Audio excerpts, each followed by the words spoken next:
Welcome to the TEFL Training Institute podcast, the bite-sized podcast for teachers, trainers, and managers.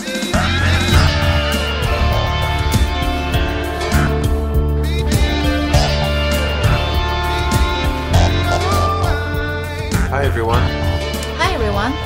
A couple of weeks ago we saw a teacher on a diploma class and they created probably the most beautiful materials I think I've ever seen of any class ever. Everything was personalised, they had passports for every student. It must have taken hours to create all the materials. Yeah. And at the beginning of the class every student had to check in and they got their boarding pass and got told to go to a certain gate. Amazing at setting context. And then the materials just didn't get used again after that. And really kind of got us thinking about what are some of the principles for using materials and making sure that if you're spending a lot of time preparing materials that they're actually going to some use. Yeah. And we've got 3 questions. And the first question is, what constitute materials? Number 2, how to evaluate materials. Are they useful or not useful? And finally, when should we make our own materials and when should we stick to the course books?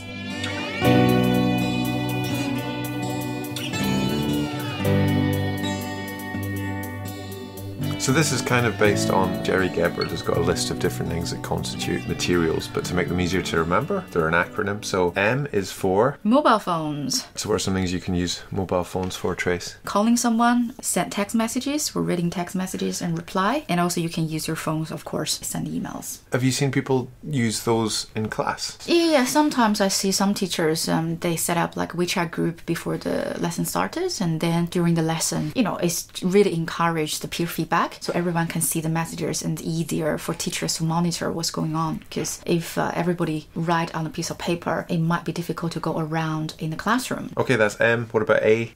Advertisement. Job adverts, maybe menus, flyers for different businesses, travel brochures. Those are all kinds of advertisements that you can bring into class.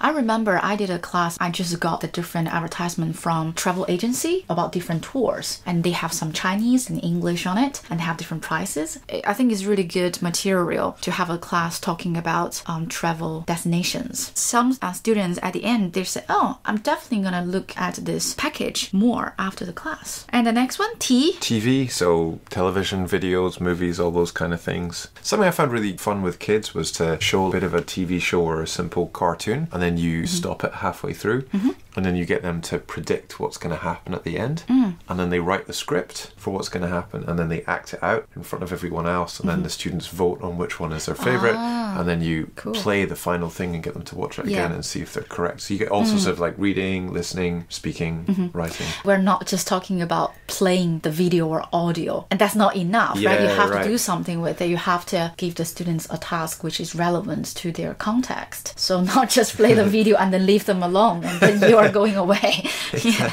Okay.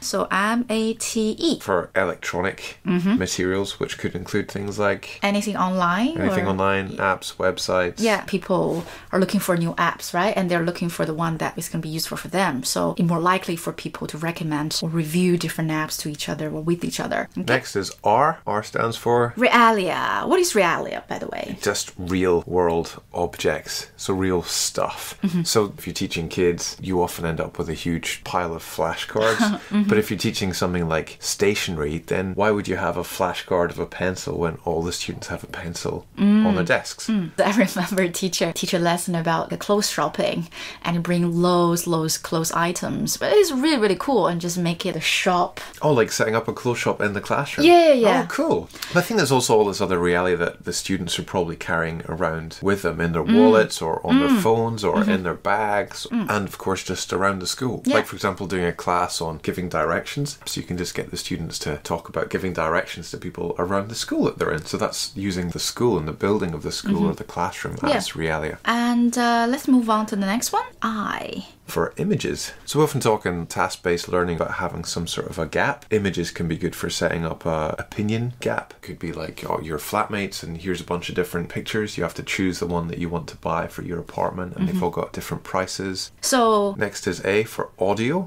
So common, right, that people have audios for listening activities. But what makes a good audio? Make it sound as natural as possible. But don't just like have every single line written down on the paper and then you read it out. Because I think reading out loud and speaking are actually quite different in terms of pronunciation and... So just like you and me now, we're recording the podcast. We don't really script that much. We have some notes. But we don't really script it. Yeah. So I do interrupt what you say sometimes. That's And such a when good I'm point. arguing... Or we talk over the top of each other. Yeah. And all these things happen in real life conversation. But if you script out something, then it's very rare that students will get exposed to those real aspects of discourse. Yeah, exactly. Well, let's move to the second last, lyrics. Okay, for example, like some grammar points, you want to focus on certain structures or utterances and some parts of the lyrics, and they might be repeated a few times, and they kind of naturally expose to that sentence structure. I've seen it also for pronunciation, where the teacher will give the students the lyrics and then get them to listen to the music and find what's different between if the students read the words out loud and then how the words are pronounced in the song. Yeah. Okay, so what's the last one? S, schedules. So what kind of schedules? Train, flights, cinema. I think this is something so useful. Like even for me, to be honest, sometimes I feel it's quite difficult to fully understand a schedule. Yeah. Especially, there are loads of things going on. Like a different train station, they have different names. You don't know the name of the train station, and you have to figure out how to do that. Yeah. Under a lot of pressure. Good also maybe for if you've got you give students a budget and they have to plan a holiday and you've got to look at all the different flights, and some flights are cheaper but leave very early in the morning, so that can prompt a lot of discussion. Okay. Did you want to recap really quickly for materials? Yes. So the acronyms for materials: mobile phones, Advertisements, TV, electronic, realia, images, audio, lyrics, schedules.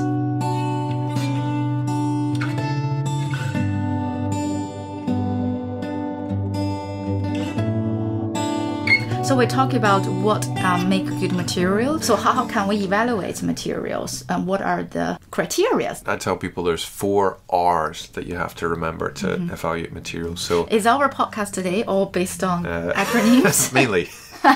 Okay, 4 R's. So there's real worldness, recyclability, the reaction that they promote from the students, and then the results that they get in terms of language production or exposure. So should we go through them? Okay, sure. The first one, real worldness. Often people talk about exposing students to authentic materials. So authentic materials are just materials that have not been made with language learners in mind. So a course book is not authentic, but bringing in a menu from a restaurant, that's an authentic material. I often find in reality it can be very, very challenging to find authentic materials all the time for your class, because often they're just too difficult for students. But I almost see it as being on this scale of from fake to real. And I think the more real world you can make your materials, the better. Yeah, for example, if you do want to talk about something from the newspaper, but maybe the article from the newspaper is not really suitable for this group of learners, and maybe you still want to keep the headings, the layout of the newspaper, and you make some changes in the body part. Right, you could edit it, take out some difficult words, that kind of thing. I think for that, real worldness is mainly for contextualize the class for the learners and just make them to expose to the language as real as possible. So I think it also means that the better you know the students, the more you can prepare things that are going to be real world to them. So for example, if you've got a bunch of housewives, then bringing in materials that are about business are going to be irrelevant to them. But if you've got a bunch of students who are learning English because they want to find a job, then bringing in a bunch of example CVs and resumes for them to look at is probably more real world for them, right? Or if it's children, then bringing in fancy dress or games, those are things that students might do outside of classes. Second R is recyclability. So use it more than once. Right. I think one of the mistakes that inexperienced teachers often make is they'll have for one class maybe 5 or 6 different handouts, when really ideally you want maybe like 1 or 2 materials that you can recycle and you can use it again and again throughout the class. For example, you have some kind of reading materials and you may want them to read for gist, specific information, and then you might want to, okay, is there any other utterances that you can switch based on their previous learning? Or maybe, okay, so what's your opinion about this? And you can help your learners generate a meaningful conversation to share their opinion. And I think with that, the other advantage of it is that every time you give students a new material, it takes them a couple of minutes to understand what it is and what they have to do with it. But if you can keep using the same thing, then it's more efficient for you, but it's also sort of more efficient for the students and their understanding of what it is that's being asked of them. Yeah. And then the next one is going to be reaction. So I think with this, if you just have some black and white gap fill, like it's really kind of boring for the students and they see this stuff all the time. But when the teacher makes a real effort with the materials and prints things out in colour and makes them look really nice, I think that provokes a reaction in the students and gets them really excited.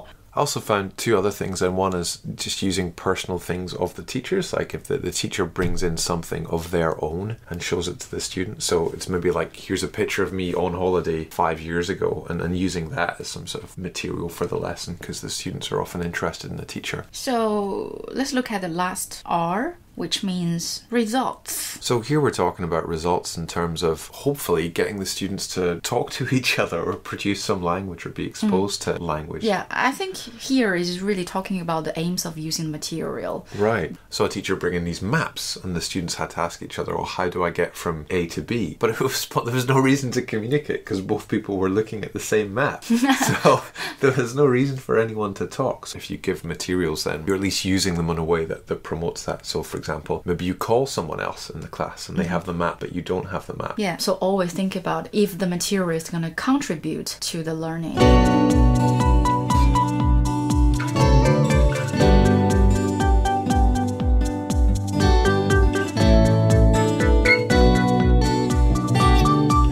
Spoke a lot earlier, Tracy, about the advantages of teachers making their own materials. What do you think are maybe some of the disadvantages of teachers creating their own materials? So from Howard and Major's article, the guidelines for designing effective English language teaching materials, they talked about the first disadvantage can be organization. For example, course books. Sometimes the curriculum or the contents can be a little bit dry, but still they provide the teacher and students a coherent work they can revise from if they want to preview, and they can go and have a look. And they have like maybe similar structures, so they focus on first skills or maybe some different aspects of the language, and it covers quite comprehensively. Yeah, exactly. And the next one about the quality, because different teachers, they may have different understanding of creating their own material. They might at a different teaching stage in their career. So some teachers, they don't have much experience of creating material. It might be a question mark. Yeah. Either it's a good quality or not. And the last one is time consuming. I would say really in reality for each lesson, it just takes a lot of time, right? If you want to design really good material. So how do you think you can decide then, Tracy, when is it worth making your own materials for a class and when is it better to just stick with what's in the course book? I would say when you find the activities in the course book really doesn't suitable for this group of learners, is it too difficult or it's too easy or doesn't really serve the lesson objectives, we might need to change it. I remember I have 4 male students that are all IT, but the lesson is about shopping, buy clothes online. Of course, they are not motivated, but I change it to buying digital products. Oh, cool. And that's maybe more relevant to their background and their interest. Yeah, right. Yeah. And again, with that, it's probably quite easy to go online and find an advert for like the new iPhone or something, right? So maybe that's a time when the topic doesn't fit, but actually time-wise, you can just find some authentic materials and access them quite quickly. Yeah.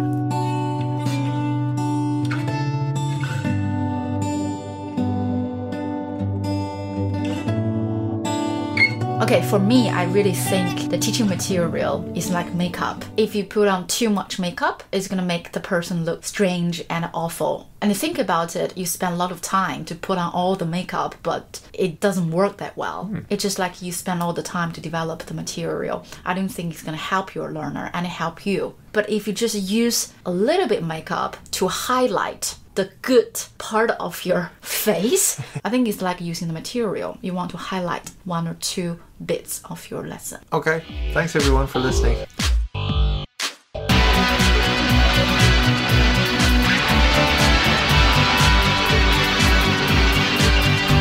If you want to listen to more podcasts, go to our website www.tefltraininginstitute.com. If you've got a topic or a question you'd like us to discuss, please leave us a comment. If you want to keep up to date with our latest podcasts, add us on WeChat at TEFL Training Institute. If you like our podcast, please rate us on iTunes. And if you like the music on the podcast, check out the Dongxis.